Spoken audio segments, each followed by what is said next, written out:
Kikao cha wadau wa elimu kikilenga kutathmini matokeo yasiyoridhisha ya taaluma kwa halmashauri ya Buchosa, kikikutanisha wadau kutoka katika halmashauri hiyo. Kwa mujibu wa takwimu, matokeo ya mwaka 2024-2025, halmashauri hiyo imeshika nafasi ya 8 kati ya halmashauri 8 zinazounda mkoa wa Mwanza na kuamsha shauku ya kutafuta mwarobaini wa changamoto hii.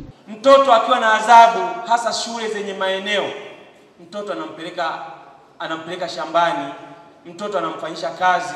Basi watenge muda watoto kufanya kazi, ziwepo stadi za shuleni, ziwe na muda maalum, si kila siku. Yaani kumaanisha mwalimu anaenda kitu fulani, kama hajalipa kastahili kake, anaenda na kinyongo, anaenda na mumunika, akienda kukuta staff ambaye imekaa tenge kidogo, anaweza kaambukizwa huo ugonjwa kunumunika na kulalamika kuanzia asubuhi mpaka jioni. Tumeambiwa tuna 30% tu ya watoto wetu kati ya watoto 100,000. Sasa mtoto akipumzika sana, akienda kujichokoza tumbo tu, kuamua inamwambia nini? Akienda kukuta msururu umebana, mama sema ingia darasani. Mtoto akifika kule kichwa kinauma, tumbo linasokota, hakuna msoko. Mkuu wa wilaya ya Sengerema Senyi Ngaga anawaomba wajumbe kujitathmini, huku mbunge wa jimbo la Buchosa Eric Shigongo akiona ni wakati sasa kwa kuwa serikali imefanya sehemu yake kwa kujenga miundombinu.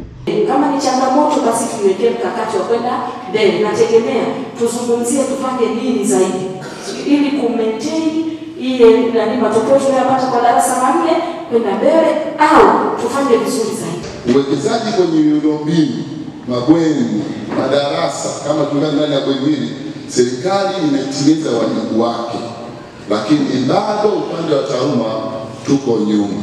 Waandaaji wa kikao hiki wanaona fahari kwa kutanisha wadau hawa kutathmini changamoto na kujadili namna bora ya kuzikabili, pamoja na watu ambao wanahusika na elimu, ili kuweza kujua nini changamoto ambayo inapeleka mwanafunzi, kama nilivyosema, anatoroka, au ni kwa nini mwanafunzi anafeli katika shule A na kwenye shule B anafaulu. Wanafunzi wengi wanakuja kidato cha kwanza wanasoma, wakifika kidato cha pili wakishajisajili kwa ajili ya kufanya mitihani, wale wanafunzi wanapotea.